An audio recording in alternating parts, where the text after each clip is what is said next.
विषय है कि हम एक आदिवासी बेटा कहते हैं, लेकिन ये आदिवासी बेटा नहीं, ये दोगला बेटा है, ये बाहरी बेटा है। नौकरी जो हमारे आदिवासियों का, मूलवासियों का जो नौकरी है, लगातार आप देख रहे हैं बाहरियों को बेचने का काम किए हैं। झारखंड में अभी आग लगी हुई है। झारखंड आंदोलन की आग में जल रहा है और जयराम महतो फरार हो गए हैं। जयराम महतो पर फरार होने का बड़ा आरोप लग रहा है, लेकिन इसी बीच जयराम महतो की एक महिला शेरनी ने ऐसा तगड़ा जवाब दे दिया है जिसे सुनकर विरोधियों के पसीने छूट रहे हैं। नमस्कार, मैं प्रिंस कुमार सिंह और आप देख रहे हैं पॉजिटिव टॉक्स। अगर अभी तक आपने चैनल को सब्सक्राइब नहीं किया है तो खबरों से अपडेट रहने के लिए कृपया चैनल को सब्सक्राइब कर लीजिए, और जो लोग ऑलरेडी कर चुके हैं उन तमाम लोगों को सहृदय धन्यवाद। अब वापस आते हैं अपनी खबर पर और आपको बताते चले कि 1932 खतियान का मामला हो या फिर सरना धर्म कोड का मामला हो,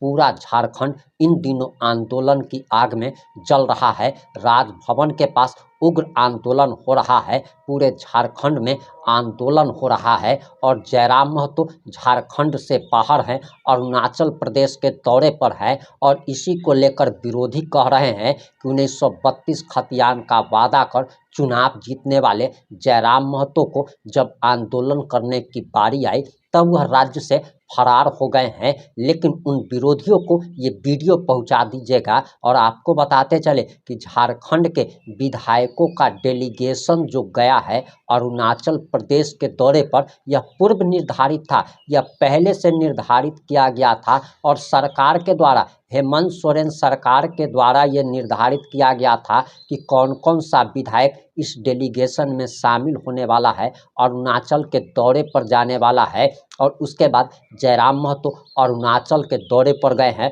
वह फरार नहीं हुए हैं, बल्कि वह तो मतलब आप कह सकते हैं कि ओरिजिनल शेर है। जब दहाड़ना शुरू करता है तो बड़े बड़ों के पसीने छूट देते हैं। लेकिन आपको बताते चले कि जयराम महतो से टकराना तो छोड़ दीजिए, उनकी एक महिला शेरनी ने ऐसा जवाब दिया है। आप जरा यह वीडियो देखिए। मूलवासी इस वर्तमान सरकार से परेशान है। आज चाहे वो जेएमएम हो, चाहे कांग्रेस हो, चाहे बीजेपी हो, आज लगातार सरना कोड की मांग को लेकर सड़कों पर उतरे हुए हैं। और आज मैं इस आप लोगों के माध्यम से, मीडिया के माध्यम से आज के वर्तमान के सरकार को फिर से मैं कहना चाहूंगी कि जब केंद्र में 1961 ईस्वी में जब जनगणना हुई थी तो आदिवासी धर्म कॉलम को हटा दिया गया था। ये कैसी दोहरी और दोगली नीति है कि आज सरना धर्म कोड की मांग ये लोग सड़कों पे उतरकर जोर जोर से चिल्लाकर कर रहे हैं।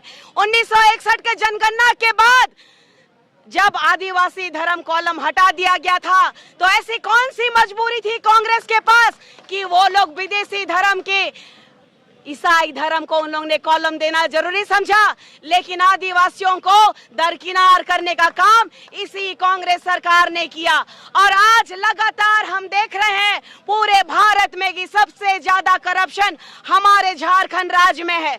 आज पेशा कानून एक्ट लागू नहीं होने देना चाह रहे हैं आज राज्य के मुख्यमंत्री। आज हमारे पूरे झारखंड के आदिवासी और मूलवासी इस विश्वास के साथ में मुख्यमंत्री के पद पे हेमंत सोरेन जी को बैठाया था कि आदिवासियों का, मूलवासियों का एक हितैषी और सुनियोजित कर विकास का कार्य किया जाएगा। लेकिन ये सरकार चोर है, बेईमान है, फरेबी है। ठीक कहते हैं लोग, ये हेमंत सरकार अबुआ सरकार नहीं, बबुआ सरकार है। ये सिर्फ और सिर्फ शिबू सोरेन जी के और कल्पना सोरेन जी के गोदी के बबुआ है। ये झारखंड के बेटों के, झारखंड के माटी के कहलाने लायक ये बेटे नहीं है। अगर झारखंड के हितैषी होते तो झारखंड के परिप्रेक्ष्य में लगातार कार्य करने का काम करते। ये कैसी दोहरी नीति है कि एक तरफ कहते हैं कि शराब नीति ग्राम सभा के माध्यम से पारित किया जाएगा और आज एक तरफ से वो मुंह छुपाते हुए अपने कार्य से वंचित अपने आप को करते हुए वो पेशा अधिनियम लागू नहीं करना चाहते हैं। दुर्भाग्य के विषय है कि हम एक आदिवासी बेटा कहते हैं, लेकिन ये आदिवासी बेटा नहीं, ये दोगला बेटा है, ये बाहरी बेटा है। नौकरी जो हमारे आदिवासियों का, मूलवासियों का जो नौकरी है। लगातार आप देख रहे हैं बाहरियों को बेचने का काम किए हैं। आज सबसे ज्यादा हमारे होटवार जेल में देख लीजिए आईएएस अधिकारी लोग करप्शन में है। ये शराब नीति हो, चाहे वो शिक्षा नीति हो, चाहे झारखंड के विकास का पैसा हो, लगातार लूटते जा रहे हैं। आज आदिवासी लोग आंख कान मुंह बंद करके बैठे हुए हैं। एकमात्र जेल कैंप के टाइगर है जो लगातार झारखंड के विकास के परिप्रेक्ष्य में रास्ते पे उतर रहे हैं, आंदोलन कर रहे हैं।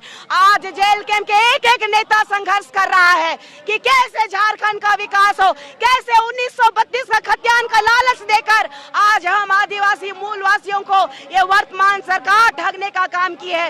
इसको मुंह तोड़ जवाब देने का समय आ गया है। इसको गद्दी से उतारने का समय आ गया है। ये बबुआ सरकार को हटाने का अब समय आ गया है।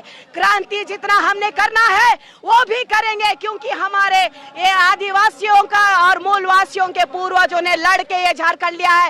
लगातार हम कहते हैं ये झारखंड लड़ के लिया था और अपना अधिकार भी हम लड़ के लेंगे, चाहे उसके लिए हमें मरना क्यों ना पड़े। लगातार संघर्ष जारी है और संघर्ष जारी रहेगा। ये आदिवासी विरोधी सरकार को पूरी तरीके से गद्दी से उतारने का काम हम नौजवान करेंगे। एक तरफ पूरी तरीके से नशे में डुबाने के लिए शराब नीति लागू करना चाहते हैं। एक गरीब गुरबा आदिवासी मूलवासी के राज्य को सिर्फ और सिर्फ लूटने का काम। कोयला में, बालू में आप चले जाइए, एक आम आदमी बालू उठाव नहीं कर सकता घर बनाने के लिए, तुरंत उनको जेल हो जाएगी। आज गुमला का मामला देख लीजिए। गुमला में एक महीने में 2-2 बार ट्रांसफर पोस्टिंग का खेला हुआ। क्यों? क्योंकि बालू का उठाव रोकने पे प्रशासनिक पदाधिकारियों को ट्रांसफर कर दिया जा रहा है। अब गिरिडीह में देख लीजिए, विकास के नाम पे, स्टेडियम के नाम पे वहां के खतियानधारियों का जमीन किस तरीके से लूटा जा रहा है। स्टेडियम बनना था कहीं और कहीं और बन रहा है। बेंगाबाद का न्यूज है। लगातार सरना स्थल को लूटा जा रहा है जमीन दलालों के माध्यम से, और जितने भी सरकारी तंत्र है उनका गलत दुरुपयोग करके हम सभी आदिवासी मूलवासियों का शोषण लगातार किया जा रहा है। इसके लिए हम आदिवासियों को जागना होगा, उलगुलान करना होगा और टाइगर जयराम महतो का समर्थन करते हुए आज झारखंड को बचाने की अति आवश्यक है, उलगुलान करने की आवश्यकता है। कहते हैं लोग ये हेमंत सरकार अबुआ सरकार नहीं बबुआ सरकार है। ये सिर्फ और सिर्फ शिबू सोरेन जी के और कल्पना सोरेन जी के गोदी के बबुआ है। ये झारखंड के बेटों के, झारखंड के माटी के कहलाने लायक ये बेटे नहीं है। अगर झारखंड के हितैषी होते तो झारखंड के परिप्रेक्ष्य में लगातार कार्य करने का काम करते। ये कैसी दोहरी नीति है कि एक तरफ कहते हैं कि शराब नीति ग्राम सभा के माध्यम से पारित किया जाएगा और आज एक तरफ से वो मुंह छुपाते हुए अपने कार्य से वंचित अपने आप को करते हुए वो पेशा अधिनियम लागू नहीं करना चाहते हैं। दुर्भाग्य के विषय है कि हम एक आदिवासी बेटा कहते हैं, लेकिन ये आदिवासी बेटा नहीं, ये दोगला बेटा है, ये बाहरी बेटा है। आपने पूरा वीडियो देख लिया होगा और इस वीडियो को ज़्यादा से ज़्यादा शेयर कर हर मोबाइल तक पहुंचाना अब आपकी जिम्मेदारी है। जुड़े रहें हमारे साथ। जय हिंद, जय भारत।